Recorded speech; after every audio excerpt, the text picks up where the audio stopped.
کوئی قاری کوئی نہیں ہے، تم جیسے نمازیوں جیسا کوئی نمازی بھی نہیں ہے۔ کیا ہم نے سوچا کہ ہمیں نماز کیا درس دیتی ہے، ہمیں قرآن کیا درس دیتا ہے، ہمیں قرآن کیا کہتا ہے؟ صرف ماں باپ کے بارے میں ذرا سنو۔ میں نے جو قرآن مجید فرقان حمید کی آیت آپ کے سامنے تلاوت کی ہے، اللہ پاک نے فرمایا محبوب جب یہ پیسے والے لوگ، مالدار لوگ آپ سے آ کے سوال کریں یسألونک ماذا ینفقون، یہ پیسہ کہاں پہ خرچ کریں، کس جگہ کے اوپر یہ دولت خرچ کریں جس سے خدا اور مصطفیٰ راضی ہو جائیں، سنو اللہ کا قرآن کیا کہتا ہے، فرمایا یسألونک ماذا ینفقون، محبوب جب یہ آپ سے آ کے سوال کریں کہ یہ پیسہ اور دولت کہاں پہ خرچ کریں، کل ما انفقتم، میرے محبوب آپ اپنی زبان پاک سے اعلان فرما دیں خدا تمہاری اس دولت سے پیار کرے گا، خدا تمہارے اس پیسے سے محبت کرے گا، خدا تمہارے اس پیسے کو درجہ قبولیت عطا فرمائے گا۔ کس پیسے کو درجہ قبولیت عطا فرمائے گا؟ فرمایا ما انفقتم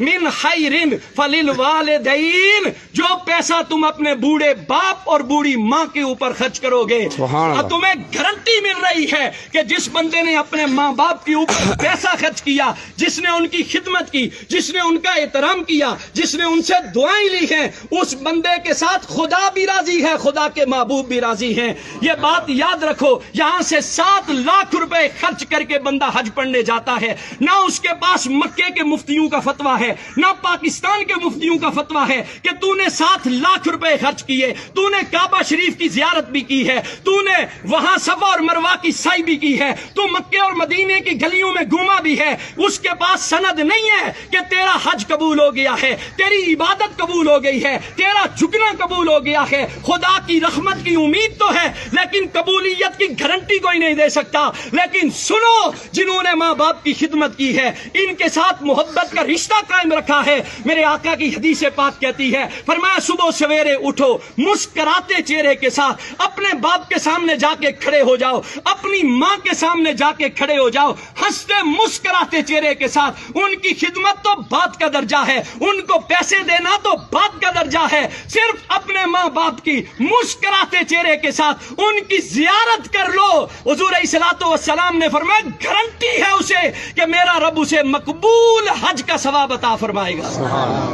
ہم یہاں سے حاجی صاحب بننے کے لیے مکے کی گلیوں میں تو جاتے ہیں، مدینے کی گلیوں میں تو جاتے ہیں، پیسے تو خرچ کرتے ہیں۔ کبھی سوچا تمہارا بوڑھا باپ گھر میں بیٹھا ہوا ہے، کبھی سوچا تمہاری ماں وہ محبت کی نظروں سے تمہیں دیکھ رہی ہے، شاید میرے بیٹے کو زندگی کا گزرا ہوا کوئی لمحہ یاد آ جائے، شاید اسے زندگی کی کوئی بیتی ہوئی یادیں ستائیں کہ میرے باپ نے میرے لیے اتنا کچھ کیا تھا، میری ماں نے لوگوں کے دروازوں کے اوپر جا کر کپڑے دھو کر برتن مانج کے لوگوں کے گھروں میں جھاڑو لگا کر۔ آپ اور میں روز دیکھتے ہیں بوڑھے ضعیف العمر لوگوں کو کہ روڈ کے اوپر سوٹی اٹھا کر لوگوں سے مانگ رہا ہے۔ کبھی اس بابے سے ایک دفعہ پوچھ کے دیکھو، بابا یہ تو کس کے لیے مانگ رہا ہے؟ تو لوگوں کے دروازوں کے اوپر جاتا ہے، تو کس لیے جاتا ہے؟ کیا تجھے اپنی ضرورت ہے؟ وہ باپ کہتا ہے نہ مجھے میری ضرورت نہیں ہے، میں زندگی گزار سکتا ہوں، لیکن میرے گھر میں ننھے بچے ہیں جو شام کو میرا راستہ تکتے رہتے ہیں۔ ہمارا باپ گھر میں سودا لے کے آئے گا،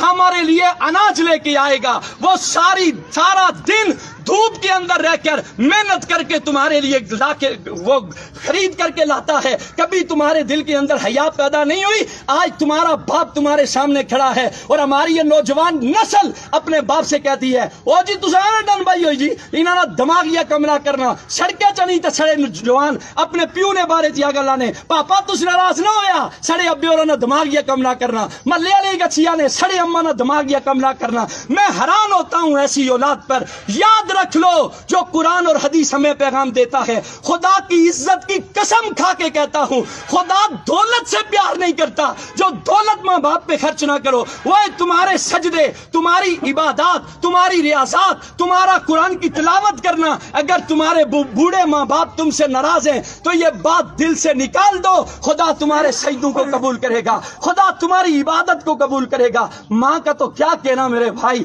ماں تو زمانے کی وہ ہستی ہے جسے جسے قرآن نے چاند کہا ہے. ساری کائنات ایک طرف ہے, ماں کی ہستی ایک طرف ہے. ماں جیسا تو اللہ نے کائنات کے اندر کسی کو پیدا ہی نہیں کیا ہے. وہ ماں جس کے بارے میں ایک شاعر بول کے کہتا ہے, ایک مدت سے میری ماں نہیں سوئی تابش, میں نے فقط ایک بار کہا تھا کہ مجھے ڈر لگتا ہے. تابش کہتا ہے میں نے زندگی میں ایک مرتبہ کہا اماں مجھے ڈر لگتا ہے, اس کے بعد میری ماں نے سونا ہی چھوڑ دیا. ایک اور شاعر بول کے کہتا ہے, وہ کہتا ہے وہ اس ڈر سے دوپہر کے وقت بچوں کو سلا دیتی ہے, شاید کھلونے بیچنے والا پلٹ کے واپس نہ آ جائے. ایک اور شاعر بول کے کہتا ہے, وہ کہتا ہے جس گھر میں روٹیاں 4 ہوں بندے 5 ہوں, اس گھر سے ایک ہی ہستی کی صدا بلند ہوتی ہے, مجھے بھوک نہیں ہے, وہ کوئی اور نہیں ہوتا, رب کعبہ کی قسم وہ ماں ہوتی ہے. ایک اور شاعر بول کے کہتا ہے, وہ کہتا ہے اس زمانے